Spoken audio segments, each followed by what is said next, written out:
John Rentoul is here. Very good morning to you, John. Nice to see you. Good morning. I was just saying to people the other day, I was there last night, sitting outside Borough Market, a very nice pub called the Market Pulse. It was absolutely freezing. The rain started falling.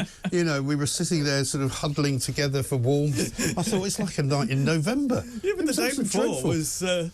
People keep telling me it's very hot. It's really not. It's not hot at all. It was a nice breezy morning coming in today. It's a lovely sort of what I would call spring-like sort of day, about 19 degrees. That's a pleasant, cool summer morning. That is. I would say so, yeah, but certainly not. You know, the dome of destruction that we keep hearing all about. That you know, it's been the hottest year ever since records began. Well, it has been. Dame Jenny Jones was busy telling everyone. You can't argue with that. You could argue about whether it's El Nino or El Nina or whatever it is that's causing it. You can, but what you can't say is that it's the hottest we've ever seen in 120,000 years. No, but the one thing you can say, and the one thing that cautious climate scientists do say, is that the stuff that's happening in Europe is made more likely by climate change. Well, maybe. They can say that. I mean, you say any number of things, but they can't actually. They can't actually tie the two things together. Yes, they can. We're not here to argue about that. Let's talk about. Aren't we? No. But I wanted to take issue with your introduction, talking about how unpopular net zero is with the British public. That is not true, Mike. Yes, it is. I'm afraid. Well, I'm afraid you've been hanging around in Westminster too long. You don't go out and about and talk to the real people of this country. Yeah. No. Well, I look at opinion polls, which exactly, which are the only good way to find out what people really think. No. And you can't quote Uxbridge as evidence that people are sceptical about net zero. What? Because it's an actual by-election result. Well, no, because ULEZ is about clean air, not climate change. But people think. No, but hang on. People don't want anything to do with climate change if it costs them more money. If you say to them, "Do you like clean air? Do you want to have a world full of beautiful people? And everybody's got flowers in their hair, and it's all marvellous, and we all have £1 million each." Yes, I'm in favour of it. Yes, I accept. I accept that the one thing Uxbridge did show is that if green measures cost people money,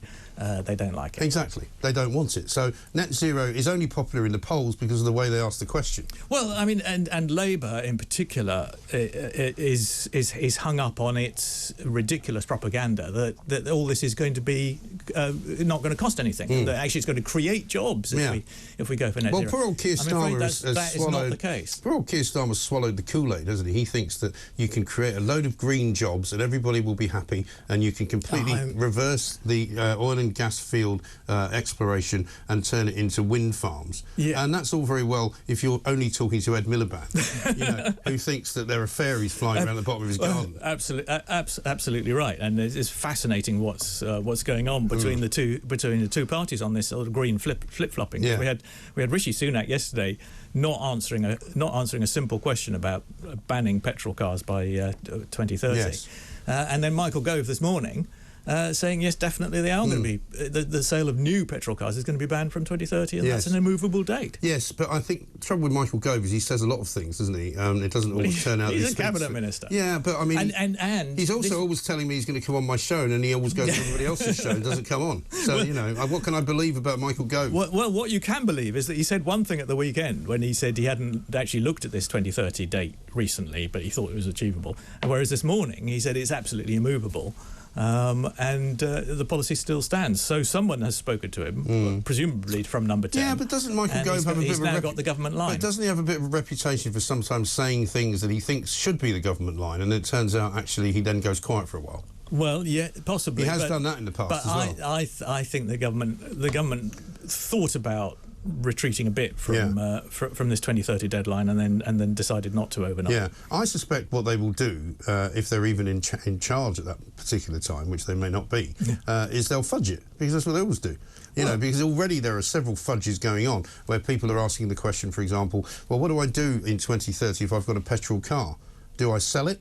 Do I change it? It doesn't affect existing cars. Well, it does. It's just new cars. No, but of course it affects them, because it affects them in the sense of their resale value. Well, yes, if you've got a car that's worthless, basically, because presumably they'll have to start charging people some form of punishment in order to get rid of those cars. Because if you want to stop... That's not the policy yet. No, of course it's not. But you've been in this game a long time, John. You know as well as I do that they're going to have two problems with electric cars. One, they will lose £40 billion in road tax if they don't start charging road tax to electric cars. So electric car owners are suddenly not going to have that sort of honeymoon period of having free driving, right? So they're going to have to start charging for that. Sadiq Khan's already talking about charging for, you know, per mile usage of the roads, in addition to any ULEZ charge. Absolutely. They're going to also have to try and convince people who have got petrol cars to get rid of them and replace them with electric cars. Well, eventually, yes. Yeah, but I mean, at what point? These things take But time. this is what I'm saying. But at what point will that not be a fudge? Well, because it will be. No, you're quite right. And there's evidence that the EU is actually retreating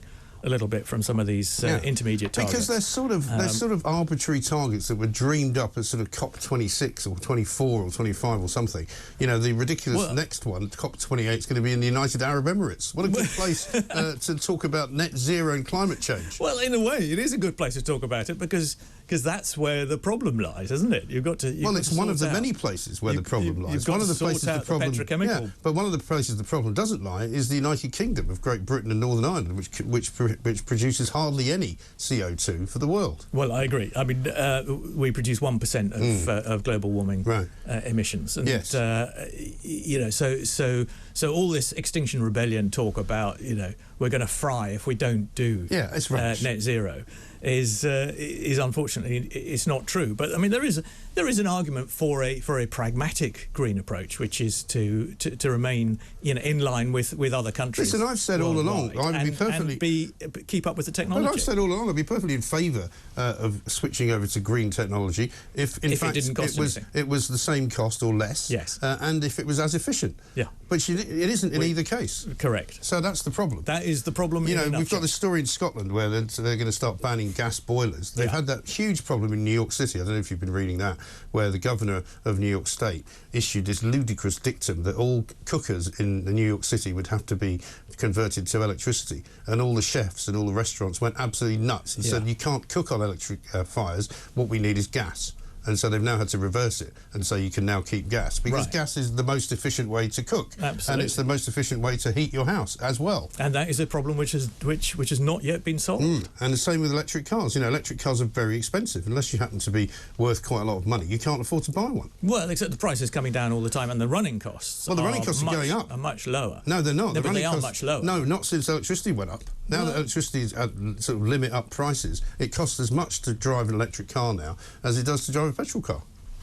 As I've never had a car, I don't know. So you shouldn't even be talking about it. Well done you. Your carbon emissions must be at a very low ebb. Well, they are, except that I live in a very old house, which is not energy efficient. But that's the thing, you know, all these people who want to insulate every single house, they don't tell you how they're going to do that, or how they're going to pay for it, or what's going to happen if they do it. You know, there are so many of these kind of ridiculous messages that the government has been backing for a long time, and suddenly now, when it's time to pay the piper, Rishi Sunak's obviously worked out, well, maybe we could win the next election if we actually do away with some of this garbage. Well, I think not as.